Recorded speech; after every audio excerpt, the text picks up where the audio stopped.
2 souls, but he should be able to change that up right quick. But Acid Spray, not... I mean, nobody likes playing into that. Fluff and stuff moving in on the backside. They do have a fissure up if they want to come in. End up catching in hand skin. Nicely done there. Yeah. Looks like they're going to be able to get a quick kill here. One last hit for the Alchemist. First blood for him, as well as a nice little chunk of... Decided that he's a good hero for zoning in the mid, maybe, and that's what they want instead.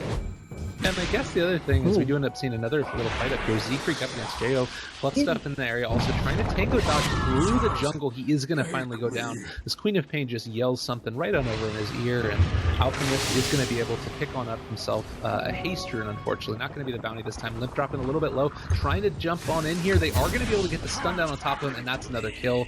Alchemist with that haste rune able to find that kill. Level 5, she really does become that much more deadly, and pings on out on top of Z-Freak. They are going to be able to hit the fissure. One right click, maybe a second, not going to be able to get it as the Lucent Beam is going to keep him back. Meanwhile, bottom lane, Swindle's getting chased on down by Monkeys Forever. Oh, the bash!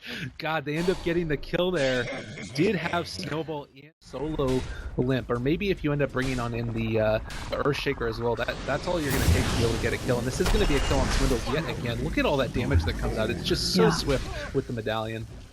And it's a them out, so they're going to wrap around behind the tier 1 tower. This is actually a solid initiation point, and with Winter Wyvern only level 4, I think that definitely the Winter Wyvern at least is in a little bit of trouble. They're jumping forward in on top of Limp. They end up getting the cold embrace onto Whitebeard, keeping him a little bit safe now. Z-Freak separated from the rest of the herd. That's going to be a disruption down. They do have a heal bomb in a second. No, they don't actually. He's already dead. Fluff and stuff came on in as well. That's going to be a kill on top of the Shadow Fiend, and just like that, all their hopes and dreams are coming in. Nice little Sonic Wave there, but the Eclipse is going to be enough damage to burn on through that Queen of Pain. 2 heroes dead right now for Archon, able to get the Shallow Grave on top of the Snowball. Monkeys Forever getting chased forward, another nice of a crush, but Archon is going to just tear them all apart. And we do end up seeing moves to me like they didn't expect that to turn into as big of a team fight as it ended up being. And now we do end up having to jump on forward. Arctic Burn going to be committed onto Swindles. He's about to get hit with this fissure, and also do have the Queen of Pain in the area. This is definitely going to be a quickly dead toss. One last right click. Queen of Pain is actually going to yell at him, and he ends up dying top lane. They are going to be able to get the disruption down on top of the Sword Dart. I think that he does end up falling there with the Lucent Beam finishing him off. Actually, it was Shadow Demon and the Shadow. Column isn't even awful. Limp is over 400 GPM, considering everything that's going down in this game. We have action up top. Winter's Curse used on Chessie. The Shallow Grave comes out, and there's an Echo Slam by Fluff. She's going to be able to pop her ult, and she's being healed back up. The ult's over, though, now. Can they catch out Whitebeard? It looks like that's a yes, so he's going to be Walrus Punched to death. A nice turnaround for them, while not, you know, it's not killing the Alchemist or anyone, but you're happy for any kill there, and a good gold swing. Although, Queen of Pain thinking about killing off Handskin, and if she finds him Sonic Wave, it does manage to hit him, and she gets the blink away, so she's going to be just fine. Other side as well, Monkeys Forever, and just to secure that kill if there was a chance for it. Chessie is over there in the... on the Dazzle instead, but Handskin has a little bit more farm in this case. They're going to be able to sneak out this Roshan, so a really good job by compLexity here. They need that. Like, they need to be able to have any... here on this Luna, but they know. They've seen it all on the lineup of Archon. This is a Monkeys Forever bait, and they're going to go for it. Monkeys actually just blinks away into the tree line, but now here comes Fluff and stuff, and does he need... Oh, Echo Slam, he uses it. Chessie's going to go down. Sonic Wave from Jo, and Monkeys Forever is like, I didn't even want... Oh, Chessie back up in this top lane. If they do it just all over again, this is going to be frustrating. There is a blink ready to go on Chessie, and there it is. One blink, another blink. Oh, Fluff and stuff. Chessie is dead. Swindle comes in with the snowball, but it is way too late. And even though he has the sigil active, he needs to... He has a 16-minute clarity being put on him by one of the supports. But Alk is getting ready. He's going to jump on in here. He can choose whoever he wants to. That's going to be a very dead Dazzle. Ends up falling almost immediately. Nice little ulti there coming out from Handskins, but it's not going to be enough. He ends up getting 1-2 shot. Jo finding that one. And this is exactly what Archon did the other day. They just were able to find these kills constantly against Elite Wolves, and now jump on in after Limp as well. He ends up popping on out the mechanism, but his... Aegis already falling. I think that they have the answer now. That's going to be another crush down, and Limp is going to die twice. Yeah, this is really rough for... Oh, they actually get a kill elsewhere on White. As he attacks, you definitely want to be able to get it, but is going to be able to get Swindle caught by this one. Snowball is turning on to Fluff and stuff, but Monkeys Forever is going to have a stun in a second if he wants to use it. Nice fissure, they're committed. They do have the rest of the Dire coming on in, but it looks like they're going to be able to find this kill before he gets on in there. at least blink on that flop and stuff. That's really good. When you're playing support Earthshaker, Limp is gonna get Echo Slam. Let's see if Alk even bothers to throw his stun. He waits to get the minus armor and one more auto attack. Flop and stuff actually getting really low because of the Requiem of Souls. And of course it's gonna stop that damage output. Now he's being poked up, slowed down. He doesn't have another Echo Slam. Even with the Cold Embrace, this is gonna set up for more. Oh, the ulti from the Eclipse from the sidelines. Jessie going in. Sonic Wave comes out, but it doesn't hit the Luna at all. Can she get enough damage out? But she's not hitting anyone. She slows down Jo, but Jo has enough for a blink, and it's on cooldown, and I don't think they're getting anything else out of this. But yeah, they even get the return kill on the Shadow Demon, not going so well for them, and they came from out of space, or they came from behind. Oh, I think if they went up a little bit, Fluff just does a casual like, oh, I was here all along.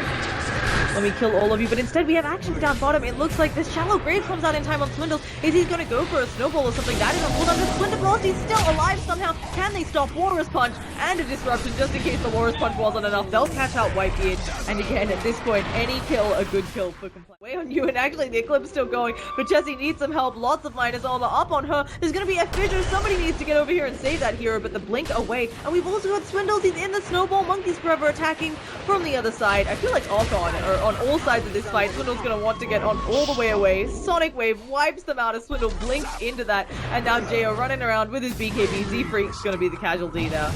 Maybe more. Oh gosh. He's definitely dead. They're going to be able to get the disruption over here as well, and looks like Limp's going to end up falling. BKB or not, there's going to be the Requiem of Souls coming out. They are able to escape away from it. Jessie now dropping low, but I think that he's able to get out of there after we end up seeing the Luna. That's pretty good. That he's doing okay. Limp is keeping up with things. I don't know whether it's enough to win this game, but he's not playing poorly by any means. His Blink Dagger, and we see a jump in. There's going to be one stun. Swindle Melons, they actually don't commit the gank. He's got the snowball fired off. It shouldn't. Oh, that was onto the creep wave, not onto one of the enemy heroes, and that should be the end of it. As in mid, we see Z-Freak TPing out, but he's not able to get it. The last tick of the acid spray. Killing him. That was a really unfortunate play there for compLexity. Like, they ended up getting the jump on the bottom tower, and at the same time, Alchemist jumped in to try and mess with the Dazzle a little bit. Are they going to be able to actually find Jessie here? They end up getting the fissure down one time. Echo Slam committed. Shadow King now a little bit separate from the herd. They are going to be able to pop on off the ulti there, but they don't end up getting any kills from Jessie out of that, at least as of yet. There's the Winter's Curse on top of Limp. Starting a burst build. Ruin's going to town. He does end up continuing to survive throws with the Cold Embrace and everything else. He is still alive. What are you, Alchemist? And now also it looks like they're going to be able to finally take on out Handskin. Full team wipe. Everybody is dead. Arc so silly. He doesn't even have his ulti off right now. Still, his positioning was awful there for a moment, and they're actually getting him pretty low. Another Ice Shot's going to come out. Doesn't quite block him in. And now it's Whitebeard who's in a spot of trouble, but there's the Sonic Wave coming out. They finally pop the Eclipse. Will it be enough? They've got heals and Shallow Graves, but I don't think so. Limpy's standing there in the BKB, able to get off the Requiem of Souls. Whitebeard is so low. Jessie, he's coming back in, saying that he wants more, but Jo, he blinks away again at the last second, and it doesn't look like the position a little bit. They can do quite a bit of work, and Dazzle also has the gem up. We're gonna maybe get some D-Ward action, but oh goodness, they're running into way too many bad guys, and Swindles, you just gotta sacrifice him. Sonic Wave casually coming out. Limp, you need to walk away, but the bash comes out, and he's trying to get out. He's popped the mech already, but now there's amp damage on him. There's a lot of other heroes. He just BKB TPs, but they commit the Winter's Curse for this. Where is the rest of his allies coming in? But now here comes the bash on the move. He is just going in. Requiem of Souls isn't gonna save you. They even used the Shallow Grave. Z-Freak trying to just TP out, but Limp is going down, and that is death near so close to your tower. This is an easy push coming out now. Luna is trying to push as fast as she can, but she's also most likely going to take a tumble. No TP, probably not even going to bother to expend the BKB charge, and she gets bashed. I mean, it's bad enough that you're dealing with an Earthshaker who has like 5, but of course, even with all the amp damage and so on, there we go with the acid spray falling a bit faster. Power treads on the ground. Who needs those boots?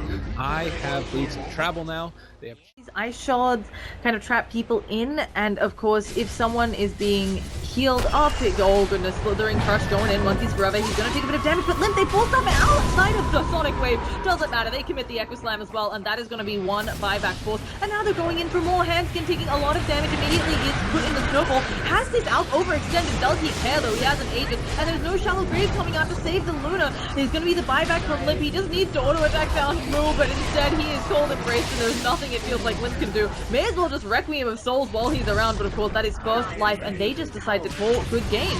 And so that's going to be it. Limp's going to just hang around for pop that Requiem of Souls, but we are on to a game 3. Absolutely spectacular showing by Archon. This is what I was expecting out of them for game 1. We saw this Alchemist strat work for them in 2 consecutive games yesterday against Elite Wolves. It seems to be their comfort zone, at least at this point in time. And Alchemist showing that he's still an incredibly powerful hero. Didn't get played a ton, I want to say, at the Frankfurt Major. I'm having trouble remembering all of it. There were a couple of very signature games, but this time 9-0 and 13 on the Alchemist, 798 gold per minute. What more could you ask?